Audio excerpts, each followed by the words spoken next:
And we're in for a real treat in this panel, which is looking at everyday sexism and social media. And I think reflecting on the last couple of years, we would probably all agree that we couldn't really come to an event like this without having a panel that was devoted to looking at this issue in terms of social media.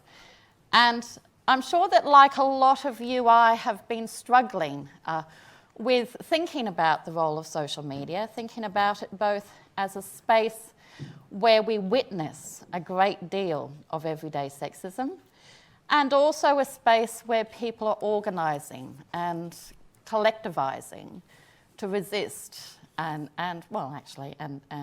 also, of course, for backlash around these kinds of issues. So I have with me three amazing speakers. You will actually recognise some of them when they start to talk about the research that they have done. They're all women who have a real voice on social media and around the kinds of topics that I think that we've already heard people express interest in, for instance, around sexism in terms of toys and so forth, and abuse towards women. So what I'm going to do is I'm going to ask each to speak for 10 minutes. And then at the end of that, we're going to have open up to the floor for questions and discussion. Okay, so the first person who is going to speak for us is Olivia Dickinson. And Olivia has a background in terms of digital media and with children, and also in terms of educational resources. But she's here with a campaigning hat on, because she is somebody who you might be aware of a campaign that she's been very involved in, which is Let Toys Be Toys. And I think this is what we're going to hear more about. So thank you, Olivia.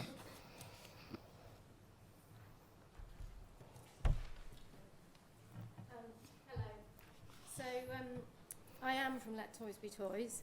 The Let Toys Be Toys campaign started in 2012 with a very simple ask, which was to stop limiting children's interests by promoting some toys and books as only suitable for girls and others as only for boys.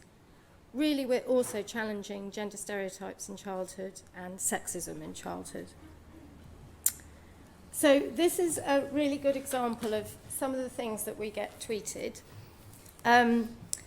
You have got quite a lot of pink and blue. You get pink Pritt stick, pink Jenga, and there's also a Bible that's finally for boys. We're not sure if they've taken any of the stories out. But you'll see that the signs, which was one of the very first things the campaign tackled, say girls and boys. Most of those signs are now down, but we now have this sort of thing still around. So we've got a little nurse in pink and a junior doctor in blue, which is constantly giving girls and boys different views of what they can be. So we think that the signs and the stereotypes that they're representing really affect self-image and self-esteem, and they ultimately limit job expectations and subject choices. So we often talk about how it should be about choice. We're not suggesting that girls can't play with pink things, but that all children should have a choice to play with anything they like. And aren't toys meant to be fun, not for restricting you? I tweeted earlier another graphic we've now done of the equal pay, equal play, but it's something we're very passionate about, that if you give all children opportunities very early on, then they can reach their full potential.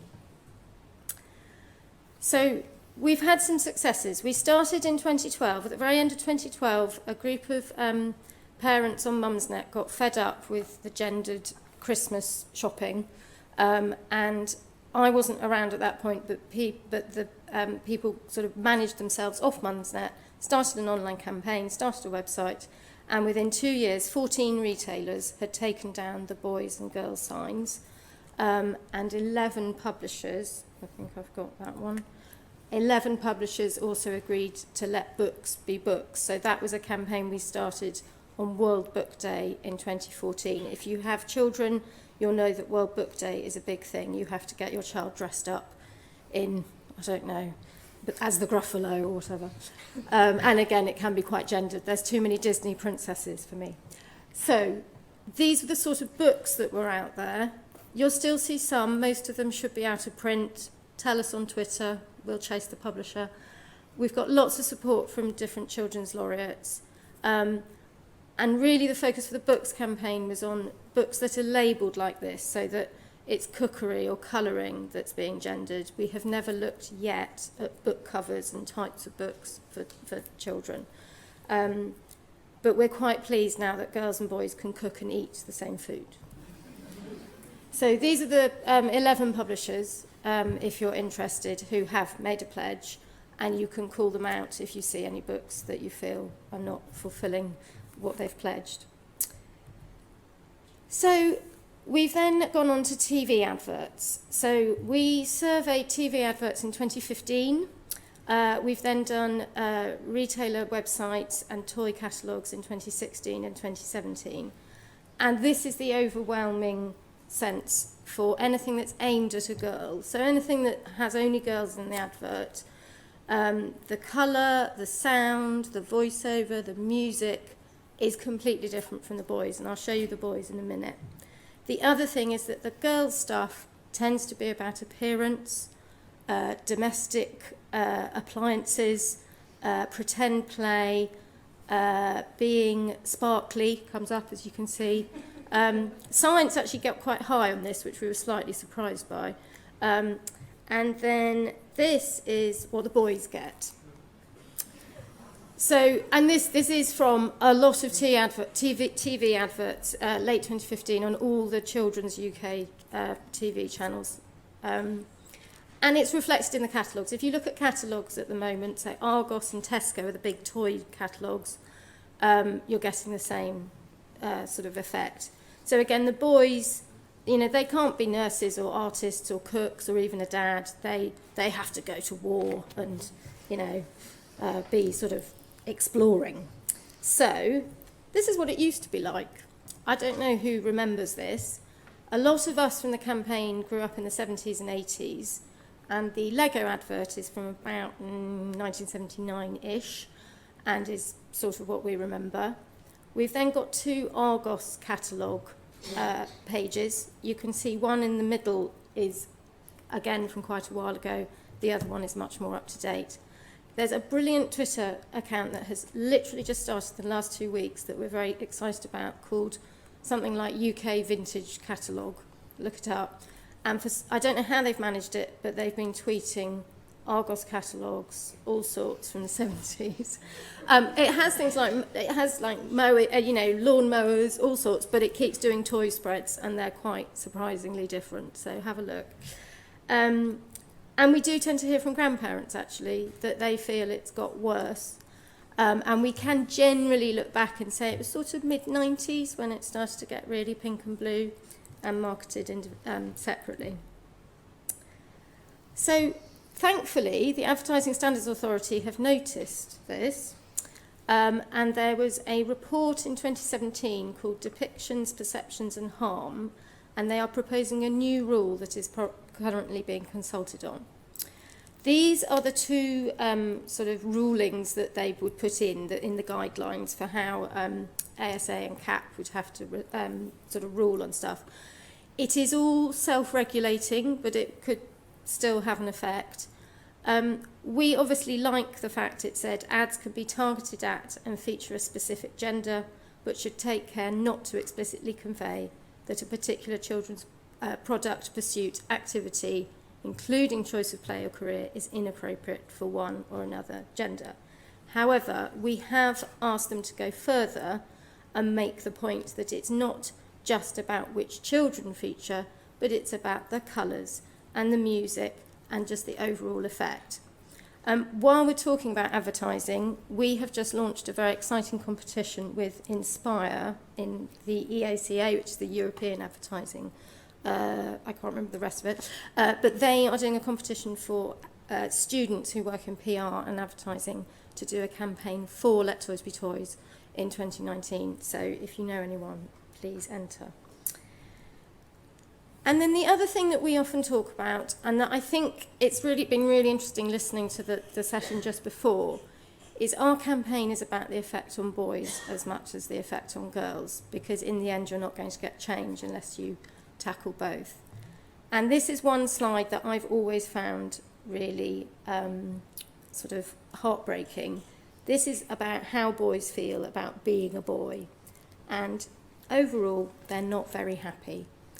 The other one that often comes up is they feel that they'll never be completely happy because they know they can't be a mum, which always makes me go, oh, when they're from sort of 10-year-olds have written this, because they haven't been told that they could be a dad, and that if they are a dad, they can have some of the same responsibilities as a mum. And so there's a whole element here of boys feeling they have to, you know, hold in their emotions, fulfill certain gender roles, and that actually they're not really having much fun. The other thing that's a bit depressing is that the Young Women's Trust did a study in 2015 that found 1 in 3 young women, so young women counts as 18 to 30, think men are better suited to being an IT technician, whereas only 10% of older women think that. And then there was also that older women were perfectly happy for men or women to be a plumber, and it was fewer younger women who thought that was acceptable. So attitudes feel that they're going backwards, and it's having an effect on boys and girls. So we offer resources for schools, and we have done for quite a long time. We advocate the Breaking the Mould resources from the NUT, which is now the NEU, so one of the teaching unions, which is the stereotype stop you doing stuff. Am I right for time? Yeah. However, there was also, I don't know if you saw it, there was a documentary a year ago on BBC Two with the unfortunate name of Can Our Children Go Gender Free, which is no, but can you get some gender equity within the classroom? Yes. So I'd recommend seeking it out. I think it's come off iPlayer recently, but you might be able to find it on YouTube. And in that, they basically implement a lot of the stuff that's in that NUT recommendation, which includes 10 ways to challenge gender stereotypes in the classroom. And it can be as simple as just not lining up boys and girls differently and not giving the girls pink stickers. So do seek that out, because it will really sort of show you how easy it could be to make a change over just half a term, and you already get much better behaviour from the boys and much higher self-esteem from the girls. So that's a bit more about that one. And then what we also have done, and we're keen to hear from people, is we did a teacher survey last year on how much training teachers get about gender equality or diversity or equality, and generally it's not much at all. So we haven't sort of collated it to go public, but the overall message is that there really needs to be some sort of fund publicly to enable schools and universities to actually be educating their teachers and their parents about how to treat girls and boys equally from either when they start school or even from when they're born. So if you can influence that in any way, that'd be great. So these are our contact details. We are on Twitter. We very, very rarely suffer abuse, and we think it's because we don't say who we are. So we do. It's been really interesting because individuals will get copied in and they will get trolled and we don't. So maybe we've been lucky, but I think it is a really interesting one that the others can talk about.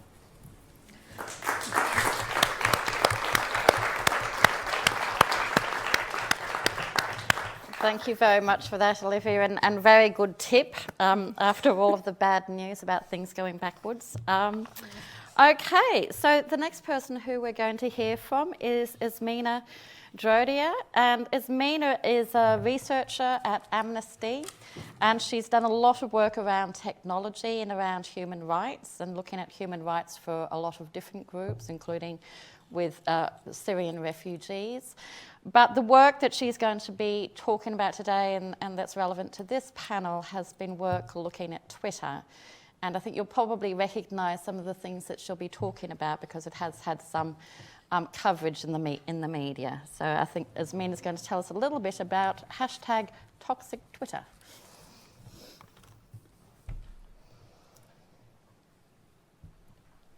Right, hi everyone. So before I start, I am going to actually give a trigger warning because my presentation will show some examples of abusive tweets that were sent to women, as well as testimonies from women about the abuse that they've received online. Some of this includes graphic descriptions of sexual violence, which I know may be triggering to some, so please feel free to step out of the room or take a coffee break for the next 10 minutes. The Toxic Twitter report and campaign launched in March 2018, so this year, 6 months ago. And it was the result of 16 months of research looking at violence and abuse against women on social media platforms more generally, but specifically on Twitter. So I spoke to female journalists, politicians, women's rights activists, bloggers, games developers, and more about their experiences of violence and abuse on Twitter, what impact it had on their freedom of expression, so how it negatively impacted their right to freely express themselves, the psychological harms that are associated with experiencing online abuse, and what they think that Twitter should be doing to adequately deal with this issue. And when I'm talking about violence and abuse against women, I'm talking about things like indirect and direct threats of physical and sexual violence, misogynistic and sexist commentary towards women, other identity-based forms of discrimination, so racism, transphobia, anti-Semitism, as well as doxing, which is when someone publicly releases your private information publicly with the aim to cause you alarm or distress. So if someone were to upload my home address in a threatening way, that would be considered doxing. Or when someone uploads or publishes private or intimate images of a woman publicly without her consent. So this is a quote from Dr. Emily Grossman. She is a scientist and science broadcaster, and she was asked to appear as an expert on a very popular national debate program, and she received a wave of abuse on Twitter. Her notifications were flooded when she left the program and got home. And this is what she said. And the reason I chose this quote, I interviewed about 86 women, is because I think it really covers the breadth and depth of everyday sexism that women face on Twitter. So she said, "There were personal attacks on me and my appearance. There was sexually abusive and aggressive language. No rape threats or death threats, but certainly people talking about their cock and slapping it around my face, what they wanted to do to me, tearing me a new arsehole. Then there were these comments on my qualifications and my career, undermining me as a scientist.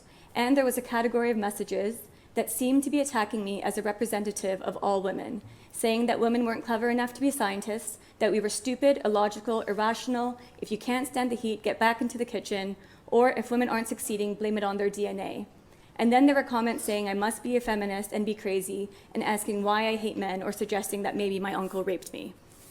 So I think it's really important here to, obviously people of all genders can experience violence and abuse online, but as you can see from Emily's words, there is a very gendered nature to the abuse that women experience. So often it's rooted in harmful and sexist gender stereotypes against women. There are references to women's physical appearance and their bodies, and the threats against them are physical and sexual in nature. So many of the women that I interviewed for the Toxic Twitter report were public figures, as I mentioned, but we also wanted to understand if their experiences of abuse on social media were, the same as women who are not necessarily in the public eye. So Amnesty International commissioned Ipsos Mori to conduct an online poll of women's experiences of abuse or harassment on social media platforms more generally, so not just Twitter, but other platforms as well. And what we found is that on average in these 8 countries that you can see on the screen, 23%, so almost a quarter of all women had experienced abuse or harassment. So you can see the number in the UK is 22%, but really importantly and significantly is that women aged 18 to 24, that number jumps to 37%. So 37% of 18 to 24-year-old women in the UK have experienced abuse or harassment versus the larger data set of 22%. And here we asked them about the type of abuse or harassment that they face, again to try and understand the gendered nature of abuse. And so you can see that of the women who experienced abuse or harassment in the UK, 27%, so over a quarter of women, said that they had experienced and received threats of physical or sexual assault. And almost half, so 47%, said that it included sexist or misogynistic comments that were directed at them.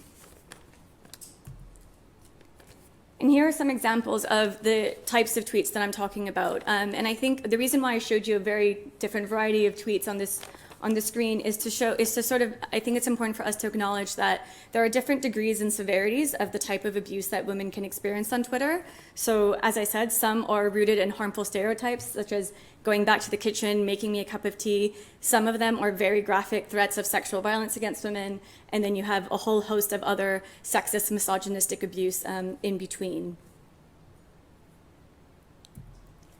So one thing that was really important for me to bring out in Amnesty's research on this issue was the intersectional nature of online abuse against women. And when I first started doing the desk research for this issue and around this issue, what I found were mainly stories of female journalists who were very bravely speaking about this issue and which was really putting it on the agenda. But what I did find is that most of the women that were speaking about this issue were mainly cisgendered white women. And I really wanted to understand how women with different backgrounds and different identities experienced abuse online. And what our research found is that for women who experience different forms of discrimination offline, these same experiences of discrimination are mirrored online. So here you can see a quote from a former SNP member of parliament, Tasmina Ahmed Sheikh, where she talks about the abuse that she's faced online, and she's faced a horrific amount of abuse that targets her as a Scottish Pakistani, that targets her as a Muslim, and that targets her as a woman. And this is a very specific project that we did, that we released last September. And it was looking at online abuse targeting female MPs that are active on Twitter in the UK. So what we did is we worked with data scientists and we used machine learning to develop an algorithm to detect online abuse against female MPs active on Twitter in the UK between January 1st and June 8th, 2017. So most of you will remember that June 8th was the day of the snap election last year. And we had a particular focus on the 6 weeks leading up to the election. And this news story got a lot of coverage in the UK, which I think is really great, because what our analysis, shockingly found is that Diane Abbott, who many of you will know is the Shadow Home Secretary, but is also the very first Black female MP in this country, received almost half of all abuse targeting female MPs in our analysis.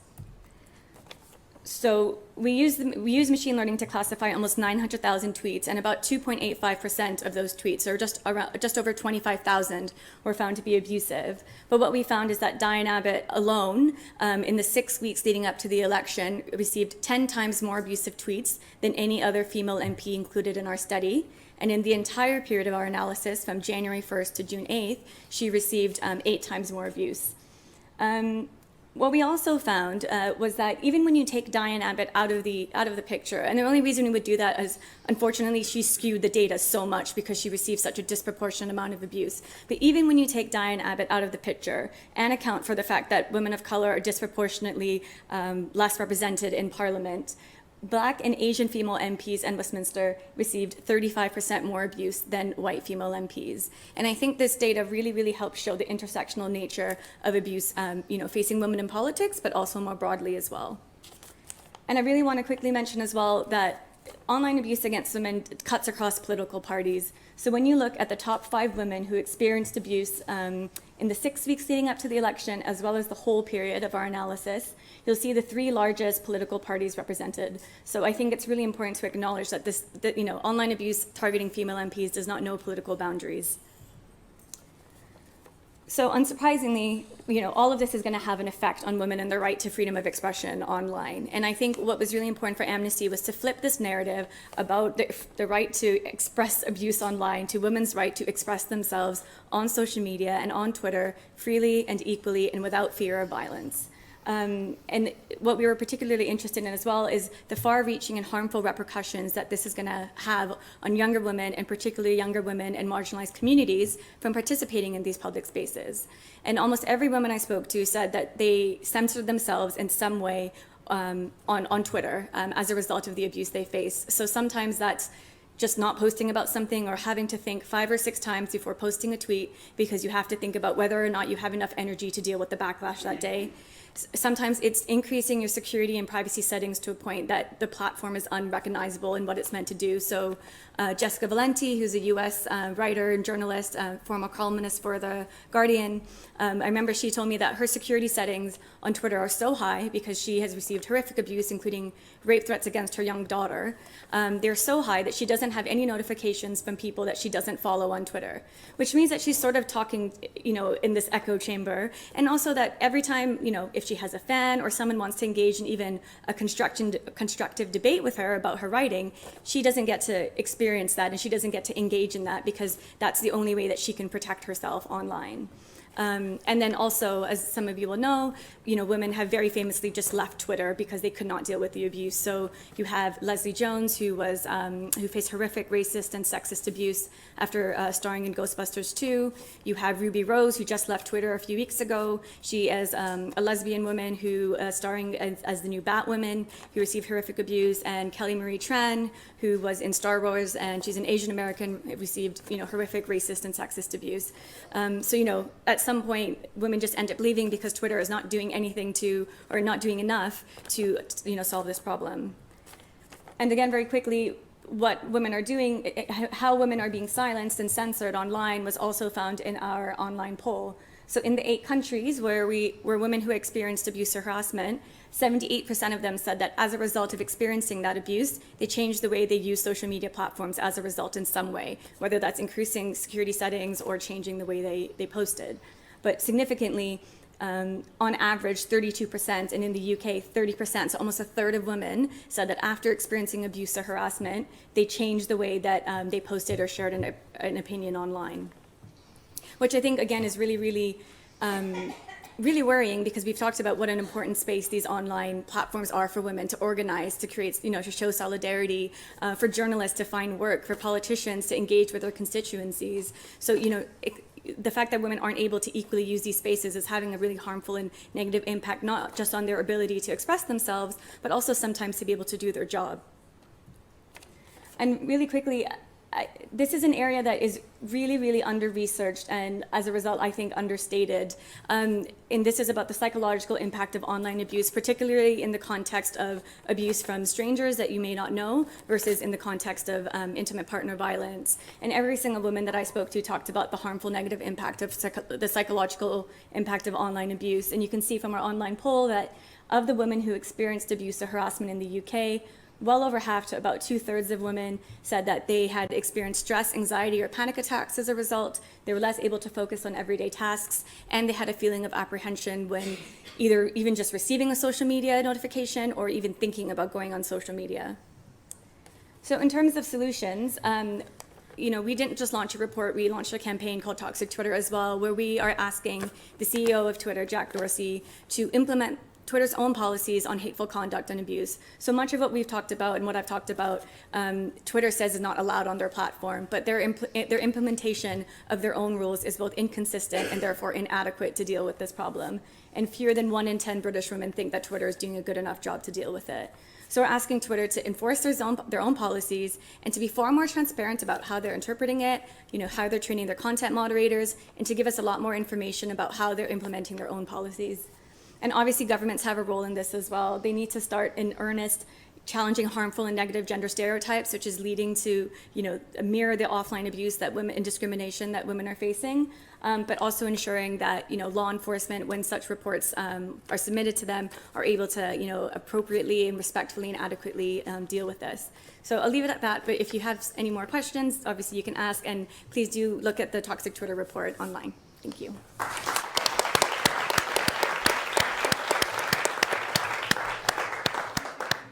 Okay, I'd like to thank Azmina for a very sobering presentation. I think we keep hearing a familiar theme, which is that in some areas things seem to be getting worse.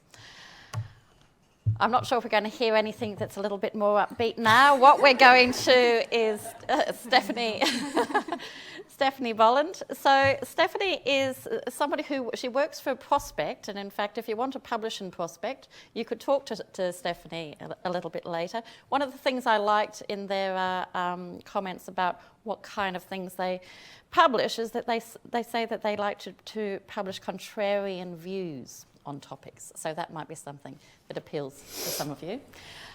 So Stephanie actually is a very present voice in social media. She writes about a very broad range of things, but I think today she's here because she's also been involved in co-founding an organisation called Second Source, which is trying to challenge and campaign against some of the things that Esmina was just talking to us about.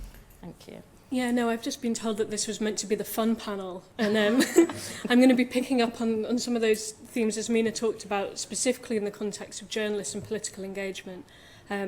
So not extremely fun, but there is going to be a funny picture of a bird, so we can all look forward to that moment.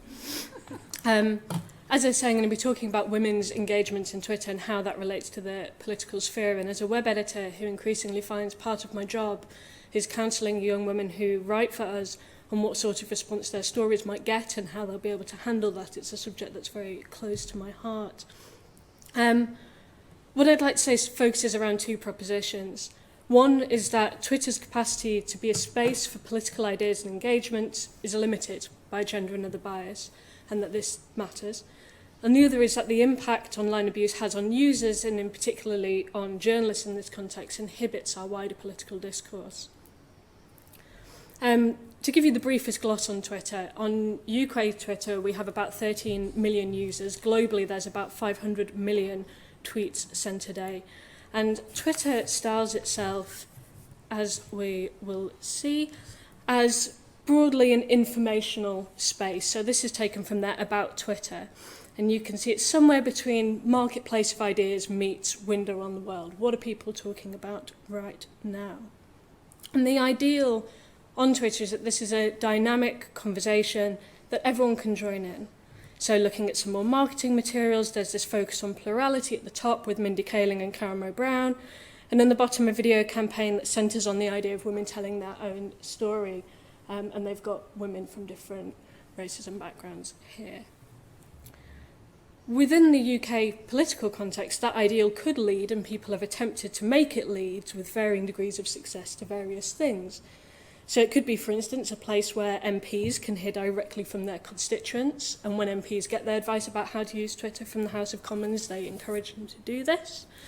And indeed, it can be a place where people in positions of power more generally can be exposed to different voices and ideas. So in Michelle Hussein's new book, The Skills, for example, she gives this example of a reporter who sent her an article after hearing her talk about the Calais jungle. And this article said, you know, this name could be problematic even if it was coined by people within that camp. And she was able to think about that feedback as she went about her reporting on the Today programme. So she learnt something off Twitter. It challenged her in a productive way. So it can be a place where you learn a tremendous amount. It can be a place where you're exposed to voices that don't get mainstream approval. And as Olivia's talked about, it can be a place of organising. And certainly everyone from the Second Source met on Twitter initially. But the reason we did that is partially because journalists, you won't be surprised to hear, have taken to Twitter like proverbial ducks to water. We love it. And the UK is one of the biggest news markets for Twitter. So YouGov research in 2014 found that 65% of UK Twitter users follow a news account. And that links back to the idea of what is happening in the world, find out on Twitter. What's really interesting about this, though, is that more of them follow an individual journalist than an official account. So 48% of UK users will follow a journalist, 40% will follow a breaking news account, BBC, Sky, something like that. And in return, journalists learn from Twitter. 56% of journalists use Twitter as part of their research, so that idea of listening in on the conversation. And they do tend to follow other journalists. So Tony Hurst did some research in 2011 that found that mutual following within journalism is high. It's a polite way of saying we live in echo chambers. He put it, journalists follow other journalists mostly from their own organisation. Now, within the UK media context, there's two reasons why that particularly matters. One is that Twitter is where rows can ferment that then become news. And again, the House of Commons tells MPs and laws that the mainstream news agenda is increasingly being shaped by Twitter. I mean, it tells them in the context of be careful what you're tweeting, but I think it's instructive more broadly. And we know that this is where journalists go to read other journalists' opinions. Groups like the Lobby, who are the journalists who cover Parliament, who have parliamentary passes, all follow each other and discuss politics on there. It's also a space where individuals can build their profiles, so think of that more likely to follow individual journalists. And that can be great. If you're young and you're based outside of London, that means you can join in without having to make it to the right pubs or spaces within Westminster, so it can be democratising. But that engagement looks different for different people. And the journalists whose interpretation tends to get the most airing on Twitter tend to be men. Part of that is just because there are more male political journalists on Twitter, so there's a roughly 5-to-3 ratio in favour of male users, and they tweet more, so they tweet 1.23 times more often than their female colleagues. But listed research shows that, even controlling for that, male journalists get 4.3% more retweets from what are called influential users, and male influencers are more likely to follow men. So if you're an account with a lot of followers and you're a man on Twitter, you're likely to follow 58 to 42 is the average ratio. For women, it's 53 to 47. Both men and women tend to follow more men. You can do this if you're on Twitter, go on the app. Search in who do I follow, and they'll tell you men, women, non-binary people who you're following on Twitter. Now, they posit, listed, that part of this may be because men are more likely to include opinions in their tweet, 57 to 48. But in truth, that only accounts for a small percentage of the gap. And I should add, I've not been able to find statistics in terms of race or other breakdowns, but I think we can assume, anecdotally speaking to other young female journalists, that they say if you're a woman of colour on Twitter, you're even less likely to have your voice amplified. So what we find then is what is ostensibly a marketplace of ideas actually replicates, if not concentrates, the same dynamics that shape discourse elsewhere in politics. If on Twitter everyone can speak, not everyone is equally heard. If you do want to be heard, though, one thing that works very well, it turns out, is to be angry. Funny bird.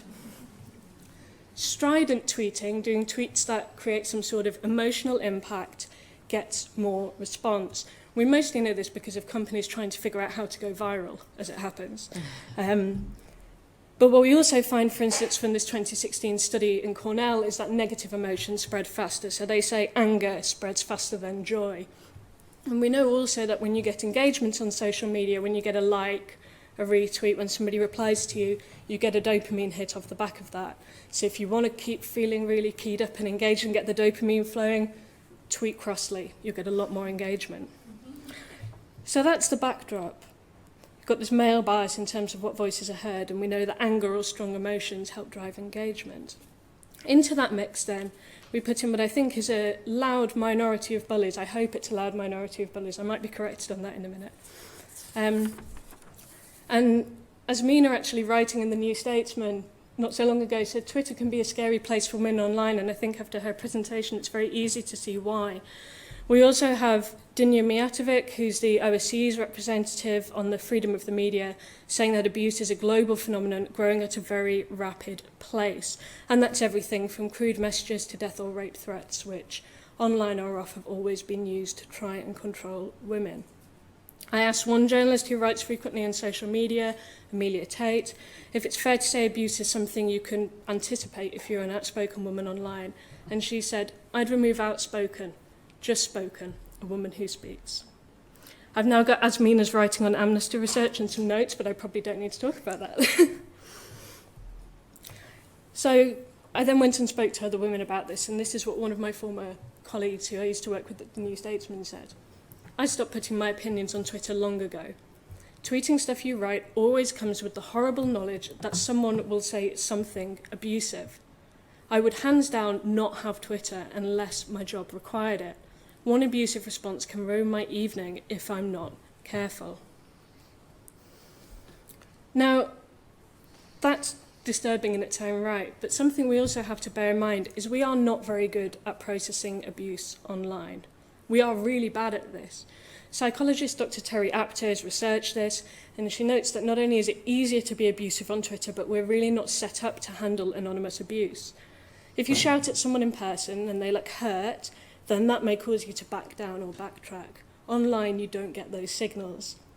Abuse online is also harder to quantify, so Apter's written a book, Praise and Blame, and she says that blame hits us a lot more powerfully than praise. It goes back to evolution. If you're praised, if people in the tribe like you, you might get a bigger cut of the kill. If they don't like you and you're cast out, that can risk your life. So we are hardwired to take blame very seriously. So if somebody on Twitter says your book is rubbish, you can look at it and go, oh yeah, no, but I don't really know who they are, it shouldn't matter. But you have to be quite robust to also have an undercurrent of, how do I resolve this? How do I fix it? How do I not be thought of as bad? Now, some people would say, look, toughen up. These people you talk about are public figures and they have all the power here. And there are definitely people who are strident about refusing to be scared. So Jenny Alversio, I might be mispronouncing, is a Swedish news anchor. And she says, if someone can scare me to silence, we have a huge democratic problem, and I refuse to be part of that. But in practice, finding the balance that allows you to do that is quite tricky. Isabel Hardman, who's at The Spectator and has spoken very candidly about abuse and mental health, has said that, I understand the well-being staff in Parliament are now advising MPs to withdraw from the social media site. They say it's the equivalent of dripping their private parts in honey and exposing them to angry bees. A few now only post on Twitter, they don't read the replies. And this, to again echo what Asmina was saying, is what journalists I speak to say as well. They set their settings to people they follow only, then you only read the other replies when you feel like you can, or they've deleted the app entirely. And what that means is, again, as Asmina said, you only hear from the people you follow, or your MP doesn't see what constituents are tweeting at them. So we end up with a situation where not only do we hear less from those voices that are marginalised offline, but the news agenda is shaped while these dynamics are in play. And actually the ability of people to listen is curtailed as much as it is the ability to speak. If you're an MP who's getting a lot of abuse on Twitter, you're less likely to spend time hearing what people are trying to say to you. Basically then, what aims to be a democratic marketplace, which has become a really powerful part of our political position, is actually skewed. And that leaves us with the question, what do we do? Thank you.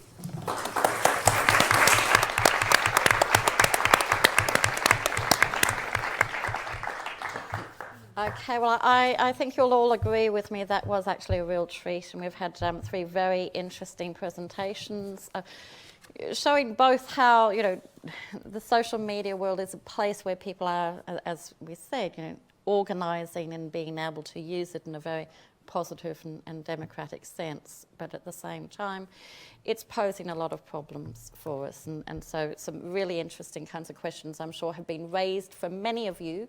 So I think we've got about 15 minutes. If I can just get an indication to begin with of how many questions we do have. Okay, well, we'll start by allowing, question by question, and then if need be, we'll group them. So I think the first hand I saw was there. Just wondered if anybody had done any research about the people who actually do the abuse rather than the people who suffer it. Does anybody? Is this on? I don't know.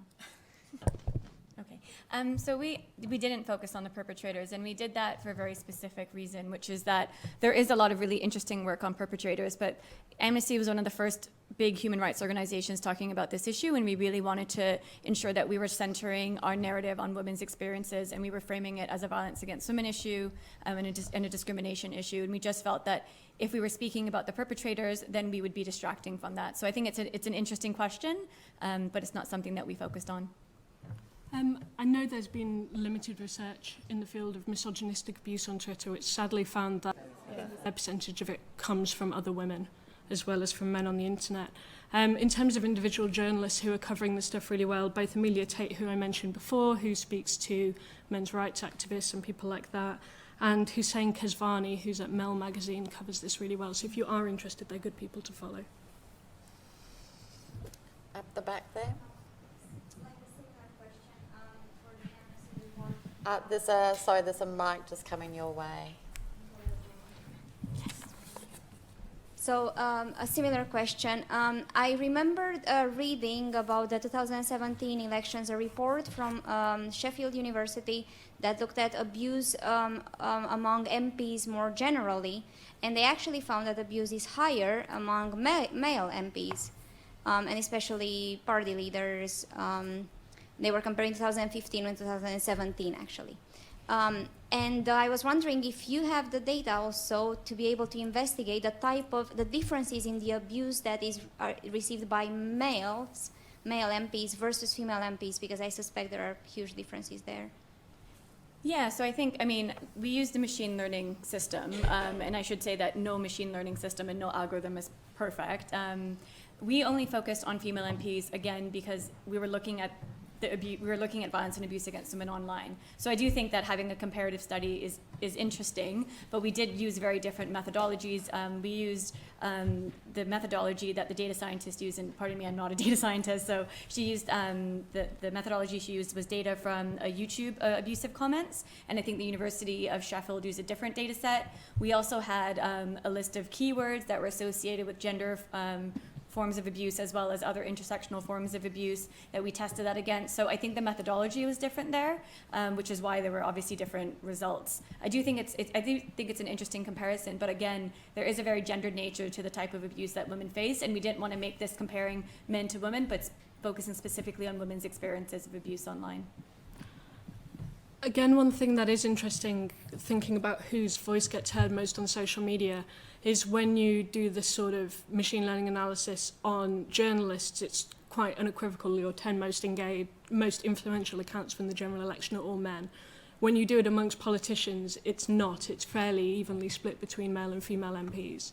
So there may also be a difference depending on how people react to different kinds of public figure, but it's a whole other kind of field of research you need to tease out.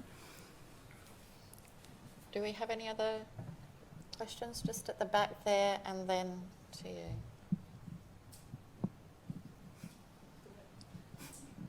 At the back first. No, that's okay. Hi, so you've concentrated quite heavily on Twitter, but I wanted to ask about your opinions on Instagram, because that, of course, is the largest social media platform. It's dominated by women, and time again, it's been shown to be the worst for our mental health.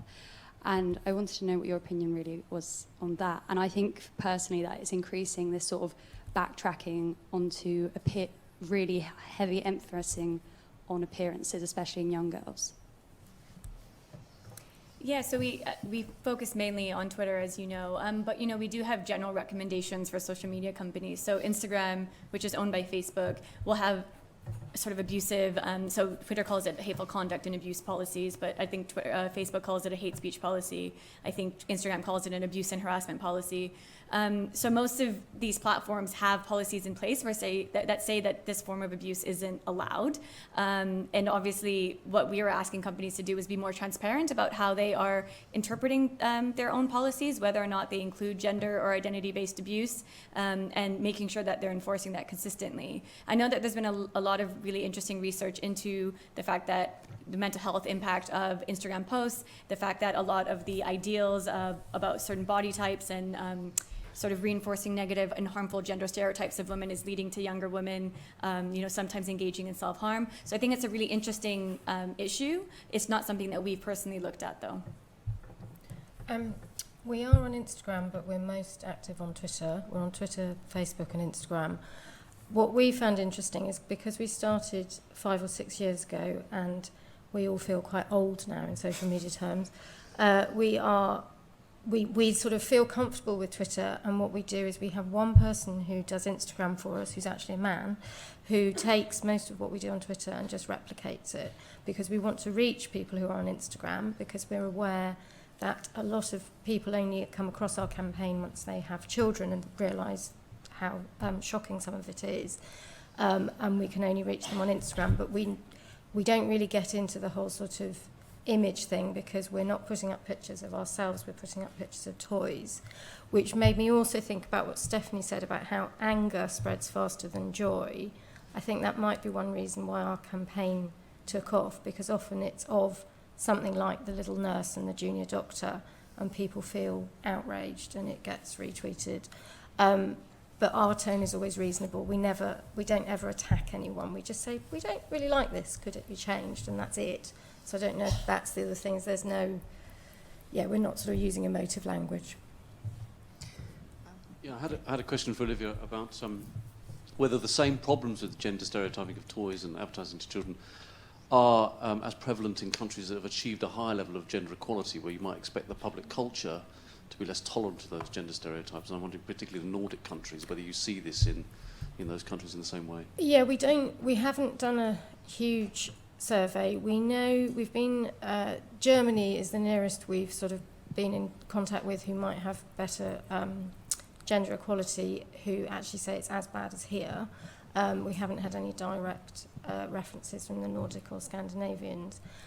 We find we get tweets from Spain, France, Italy. They're worse generally, but we haven't really.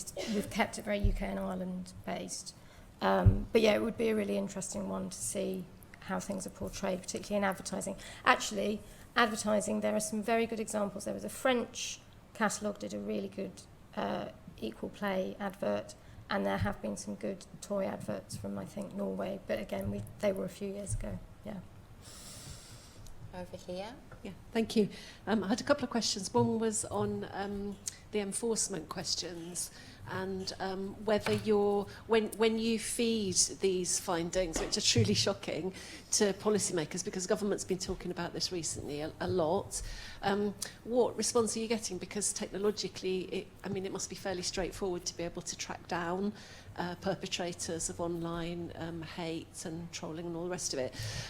Is it just a resource issue? Is that the response? Or, and for example, Lucy Powell's proposals recently about privacy settings and, those sorts of things. Are there proposals that actually stand a chance of being enacted? And then I wanted to ask a question around the gender stereotyping thing, because I am convinced by what you've shown, and just thinking about my own experiences as well and bringing up a daughter. Where is all this coming from? And wanted to share with you some work I'm doing at the moment, which is on women in film and TV.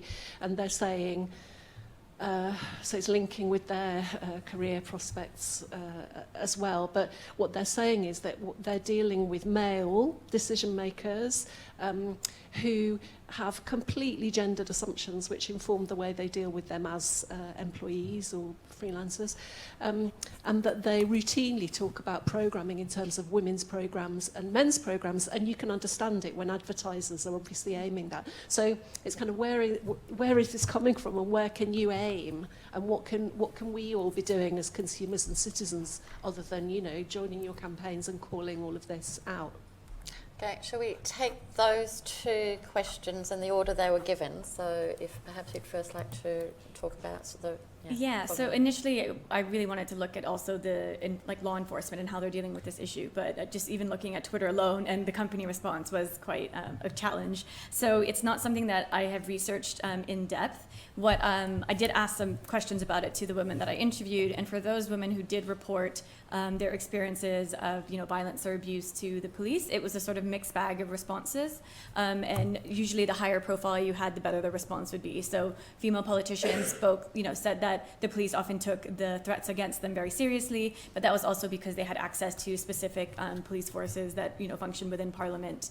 I've spoken to journalists with slightly lower profiles who said that when they've called the police, they haven't been able to really understand the nature of what's happening to them. And a common response would be, well, why don't you just get off Twitter? Which, of course, isn't a good enough response. 5 years ago, I remember speaking to Laura Bates, who coined the Everyday Sexism Project, and I believe she told me that when she reported the abuse, they asked her, what's Twitter? So I think that's changed, hopefully. That was about 5 years ago. But I think there's a lot more in terms of what needs to be done with law enforcement and training and making sure they understand the nature of the problem, understanding the current legislation that exists. So most of the time when this stuff is prosecuted, it's through the Malicious Communications Act and another Communications Act in the country. So they're just interpreting existing legislation. And then in terms of the new legislation that's proposed, Anonymity, I completely understand how it perpetuates online abuse, and that it can make it very difficult to therefore track down perpetrators of abuse. But for Amnesty, we have to think about how we balance all of the different human rights. And for us, anonymity is a really, really powerful tool for freedom of expression online, particularly for people in countries where there are oppressive regimes or you need to criticize the government. So, making accounts sort of public and having to make, not public, but making sure that accounts are not anonymous and ensuring, using real identities and real names can actually pose a threat to freedom of expression online. So we wouldn't necessarily agree with the legislation that's put forward, but we completely understand the sentiment behind it, that obviously there are these closed Facebook groups that are perpetuating hate and inciting violence against others, and this shouldn't be allowed on social media platforms because that's what social media platforms say isn't allowed. So it's much more about enforcement of their own policies versus creating legislation, especially when you're a country like the UK, the legal ramifications setting that precedent can have in other countries can be quite dangerous. Okay, did you want to add anything to that? I mean, the idea of the police not fully understanding it, I think is such a powerful one. And to go back to your question on Instagram, I thought of Instagram as a really nice platform where nobody shouts at me about my political beliefs. But then I have 3 teenage younger brothers and sisters, and their experience of Instagram is very different. I was kind of going, this is the lovely cakes platform, and they're like, no, this is the bullying place. Yeah. I'd only add to that the tech companies don't as yet have a huge impetus to deal with this. Whether or not, the argument that perhaps Twitter is already too big and unwieldy to be particularly well policed, I think comes secondary to the idea of whether or not Twitter, Facebook, Instagram, these platforms need to police these things when they will start to lose revenue. One big argument around this, for instance, is that we know that in countries that ban Nazi symbolism, Twitter can get rid of it. You won't see it if you set your setting to be in Germany, you won't see any of this stuff, but it doesn't do that in the UK and the US. So what sort of pressure you can put on a tech company to do this, I think, is another big question. Okay, and Olivia, you're going to respond to the second question, which is where these stereotypes are coming from. I think there's a misogyny in society, and we're still tackling it, really. One of the things that I thought maybe didn't come through enough in my presentation is that girls are being brought up to believe they can be anything and that they can aspire to be a boy, and boys are not being brought up to aspire to be a girl or to be like their mothers. And I think that is part of the problem. We haven't written it ourselves, but there's a brilliant blog we tweet quite a lot about devaluing femininity. We're not about saying it's wrong to be feminine or it's wrong to like pink. It's just about boys understanding that they can identify with girls, because there's all these myths out there that boys only watch TV programs with girls in, boys only read books with girls in, women only read books with women in, with pink covers, like you were saying about TV programs for women. And I think a lot of that is based on marketing myths that have built up in the last 30 years. There is now research to show that actually loads of boys watch all sorts of TV programs for children. Interestingly, some of the research only works if you ask the boys to close their eyes and not look at each other when they put their hand up to say what their favourite TV programme is. But it's enough, and now you're getting more children who are prepared to like everything. And then you also mentioned the sort of who's in charge.